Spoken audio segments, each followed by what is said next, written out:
बेटी से इतनी देर मुलाकात क्यों नहीं किया? मुझे उन्होंने घर का नहीं बताया था, लेकिन जब मैंने कहना ना कि मैंने आना तो कहते हम इधर नहीं हैं। अच्छा उनसे कि ये मेरी बेटी के जिस्म पे निशान पहले तो नहीं थे, अब कहाँ से आए? मैंने पूछा है, कहते नहीं इसकी गलती थी, इसको गलती से मार पड़ी। क्या गलती थी इसकी? इसने वो हमारी देश की में से मलाई उतार के खाई है।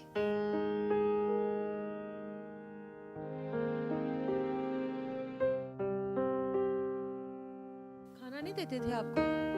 क्या कहते थे खाना मांगती थी? नहीं देना।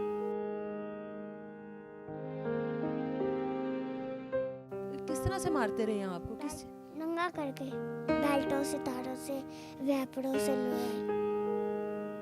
तो आपकी आवाज सुन के भी कोई नहीं आता था कि आप क्यों मार रहे हो बच्ची? नहीं, कोई नहीं आता था। मना करते थे बस।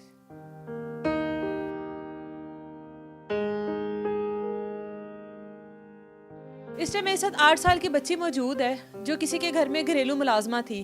बेवा माए जिसकी मजबूरी हो गई थी कि अपनी इस बच्ची को किसी के घर पे काम लगवाती, और जिनके घर पर काम पर लगवाया है उनसे अपने शोहर के फौत होने पर कुछ पैसे लिए थे अपने शोहर के कफन दफन के लिए, जिसके एवज इसको अपनी बेटी को वहाँ पर छोड़ना पड़ा। लेकिन 8 महीने बाद जब अपनी बेटी से मुलाकात की है, बेटी किस हाल में मिली है वो आगे जाकर आपको पता लग जाएगा। वालदा से पहले बात करते हैं, शोहर को क्या हुआ था? उनको अटैक हुआ था। तो आप इन लोगों को कैसे जानती थी जिनसे पैसे लिए? मेरी कुछ जानने वाली थी, उसने रुकवाया था।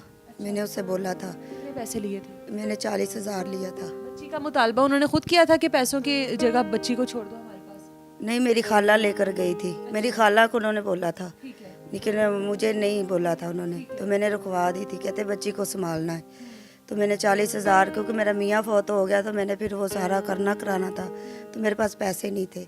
खुद मैं करती हूँ, लेकिन वो 7-8 हज़ार में क्या बनता, किराया भी देना होता, बिल भी देना होता है, बच्चों का भी करना होता, फिर वो नहीं समझ में नहीं आ रहा था, तो इसलिए मैंने अपनी बेटी को रुकवाया था।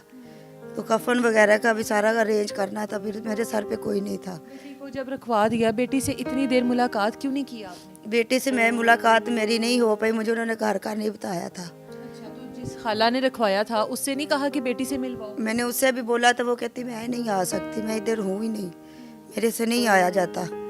तो जब भी इसके इस भाईजान से बात करती हूँ कि मेरी बेटी से बात करवा, बात मेरी करवा देते थे, लेकिन जब मैंने कहना ना कि मैंने आना तो कहते हम इधर नहीं हैं। कभी कराची हैं, कभी हम इस्लामाबाद हैं, हमारे बच्चों को पढ़ाई का हर जोर, हम इधर नहीं हैं, तो मिलने नहीं दे रहे थे। फिर 1-2 दफ़ा मेरी बात हुई है तो मुझे ऐसा लगा कि जैसे ये बहुत परेशान है, चाहे खाना नहीं मिलता, जैसे मारते हैं, ये मुझे बता नहीं रही, क्योंकि ओपन आवाज़ करके बात करवाते थे। तो फिर मैंने इनका घर पूछ के, किसी से पूछ, उससे पूछ, उससे पूछ, फिर मैं उनके घर पहुंच गई।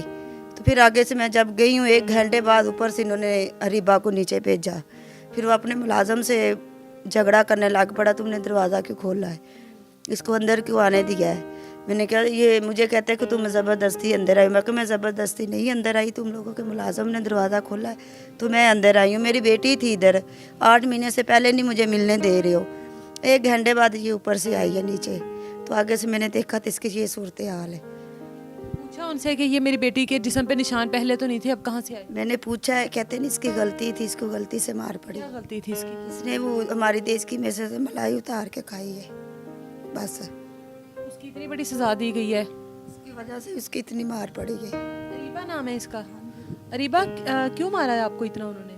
जानबूझ के। क्या आपने कुछ खाया था वहाँ से? बस मलाई खाली खाई थी। अच्छा, खाना नहीं देते थे आपको?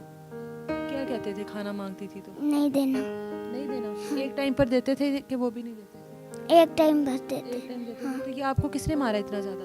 बाजी ने, भाई भी, उनके बच्चे ने भी। किस तरह से मारते रहे हैं आपको? किस नंगा करके, बेल्टों से, तारों से, वेपड़ों से लोए। तो आप किसी को बताती नहीं थी? कोई साथ वालों के घर या कोई निकलती नहीं थी आप वहाँ से? नहीं, बाहर नहीं निकलती। बाहर नहीं निकलने देते थे? तो आपकी आवाज़ सुन के भी कोई नहीं आता था कि आप क्यों मार रहे हो बच्ची को? नहीं, कोई नहीं आता था? मना करते थे बस। तो ये उसके बाद कोई दवाई वगैरह लगाते थे? सर पर इतने निशान है गहरे, इस पे दवाई लगाते थे? कोई नहीं लगाते थे? नहीं। घर में कितने लोग हैं वहाँ पर?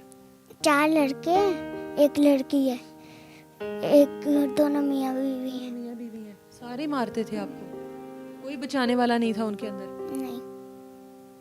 ये इतना मारपीट कर, अच्छा आप बता रही थी आपके ऊपर पानी भी फेंक कर आपको बाहर सुला देते थे? क्या करते थे? पानी फेंक कर बाहर से ला देते थे।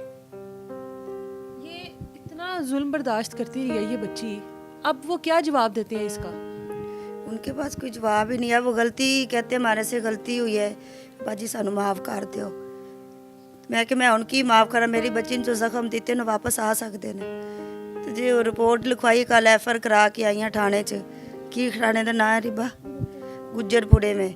तो अब उन्होंने रिपोर्टें भी चेंज कर दी हुई हैं। मतलब पुलिस भी आपका साथ नहीं दे मेरा रही? पुलिस भी नहीं साथ दे रही। मैंने उन मियाँ बीवी को पकड़ाया हुआ ज़रूर है, लेकिन उन्होंने रिपोर्टें वगैरह सब कुछ पैसे लेके चेंज कर दिया। अब मेरी कोई बात नहीं सुन रहा। आप कोई अपील करना चाहती हैं? आपको इस टाइम देख रहे हैं, स्टेट का तो कसूर होता ही है, लेकिन आप अपील तो करें। हाँ, मैं कर तो रही हूँ। मरियम नवाज से मेरी मिन्नत है कि वो मुझे इंसाफ दिलाए, मेरी बच्ची को दिलाए। मेरी कोई थानेदार या कोई मेरी फरियाद नहीं सुन रहे। तो इसकी मेहरबानी आप इतना सब के लिए करती है, आप मेरी भी फरियाद सुन लें और मेरी बच्ची को इंसाफ दिला दे। ये बच्ची को ज़बरदस्ती चेयर पे बिठाया गया है। ये बच्ची ज़मीन पर बैठने की इतनी आदी है कि इसको ज़बरदस्ती बार बार कहकर चेयर पे बिठाया गया कि ऊपर बैठ जाओ। ये वो सलूक है जो हम लोग शायद घर में एक कुत्ता या बिल्ली पाल लेना तो उसके साथ भी नहीं करते। उसकी भी बिस्किट्स, खुराक का, हर चीज़ का ख्याल रखते हैं, सफाई का ख्याल रखते हैं। लेकिन किसी इंसान के बच्चे को जब घर में मुलाजिम के तौर पर लेकर आते हैं अपने कम्फर्ट के लिए, तो उनके साथ ये सलूक किया जाता है जो आपके सामने जीती जागती मिसाल है। इजाज़त दें मुझे, अल्लाह हाफ़िज़।